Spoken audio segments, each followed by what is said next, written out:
Hello students, आप सभी का RP edu for you channel पर स्वागत है। इस वीडियो में हम लोग यूपी बोर्ड कक्षा 12 रसायन विज्ञान की प्रैक्टिकल फाइल में लवण विश्लेषण से संबंधित दूसरे प्रयोग को लिखना सीखेंगे।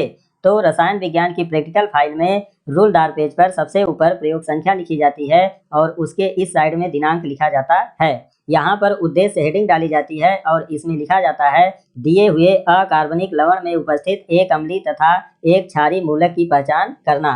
अब यहाँ पर हेडिंग डाली जाती है अम्लीय मूलक का परीक्षण और उसके नीचे इस तरह की टेबल बना ली जाती है। इस टेबल में क्रम संख्या में 1 नंबर लिखा जाता है और प्रयोग वाले कॉलम में लिखा जाता है एक परख नली में थोड़ा सा लवण लेकर इसमें तनु H2SO4 का विलयन मिलाया। प्रेक्षण में लिखा जाता है सिरके जैसी गंध आती है। निष्कर्ष में लिखा जाता है CH3COO- संभव। यह जो CH3COO- होता है इसको एसीटेट आयन कहते हैं। इस प्रयोग में जब हम लवण में तनु H2SO4 को मिलाते हैं तो एसिटिक अम्ल की वाष्प बनती है जिसकी गंध सिरके जैसी होती है, जिसके कारण यहाँ पर सिरके वाली गंध आती है। अब क्रम संख्या में दूसरा नंबर लिखा जाता है और प्रयोग वाले कॉलम में लिखा जाता है हथेली पर थोड़ा सा लवण और ठोस ऑक्सैलिक अम्ल लेकर इसमें 2 से 3 बूंद जल मिलाकर रगड़कर सूंघा।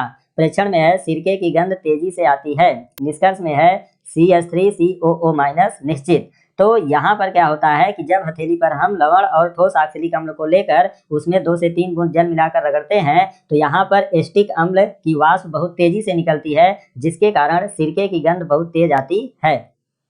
आगे क्रम संख्या में तीसरा नंबर है और प्रयोग वाले कॉलम में है एक परख नली में लवण का जलीय विलयन लेकर इसमें उदासीन FeCl3 का विलयन मिलाया।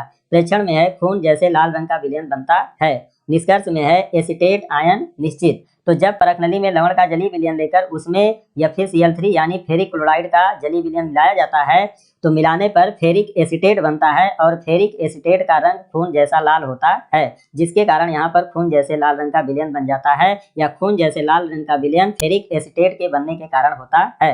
तो इस तरह से दिए गए लवण से एसीटेट आयन की पहचान होती है। अब इसके बाद दूसरी हेडिंग डाली जाती है क्षारीय मूलक का परीक्षण और उसके नीचे भी इस तरह की एक टेबल बना ली जाती है। इसके बाद क्रम संख्या में 1 नंबर लिखा जाता है और प्रयोग वाले कॉलम में लिखा जाता है एक परख नली में थोड़ा सा लवण लेकर इसमें NaOH का विलयन मिलाकर गर्म किया।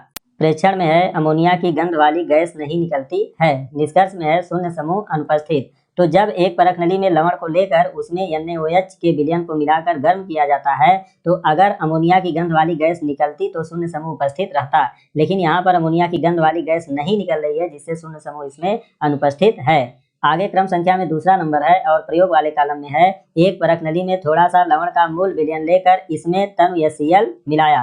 प्रेक्षण में है सफेद अवक्षेप बनता है। निष्कर्ष में है प्रथम समूह उपस्थित Pb2+ संभव। या जो Pb2+ होता है इसको लेड आयन कहते हैं। तो इस प्रयोग में जब हम एक परख नली में लवण का मूल विलयन लेते हैं और लेकर उसमें तनु HCl को मिलाते हैं तो लेड क्लोराइड का सफेद अवक्षेप बनता है। यहाँ पर मूल विलयन से तात्पर्य होता है कि लवण को लेकर उसको जल में घोल दिया जाता है तो घोलने पर जो विलयन बनता है उसको हम लवण का मूल विलयन कहते हैं। और यहाँ पर सफेद अवक्षेप जो बनता है वह लेड क्लोराइड का बनता है क्योंकि लेड क्लोराइड सफेद रंग का होता है। आगे क्रम संख्या में तीसरा नंबर है और प्रयोग वाले कॉलम में है उपर्युक्त सफेद अवक्षेप को गर्म करके 2 भागों में बांटा। तो जो लेड क्लोराइड होता है जब उसको गर्म किया जाता है तो गर्म करने पर लेड क्लोराइड घुल जाता है। तो इसका मतलब यह होता है कि लेड क्लोराइड गर्म जल में घुलनशील होता है। अब जब यह घुल जाता है तो इसको 2 भागों में बांट लिया जाता है और प्रथम भाग में K2CrO4 का विलयन मिलाया। तो यह जो K2CrO4 होता है इसको पोटेशियम क्रोमेट कहते हैं। प्रेक्षण में है पीला अवक्षेप बनता है। यह जो पीला अवक्षेप बनता है यह लेड क्रोमेट का बनता है। लेड क्रोमेट जो होता है वह पीले रंग का होता है। निष्कर्ष में है Pb2+ निश्चित।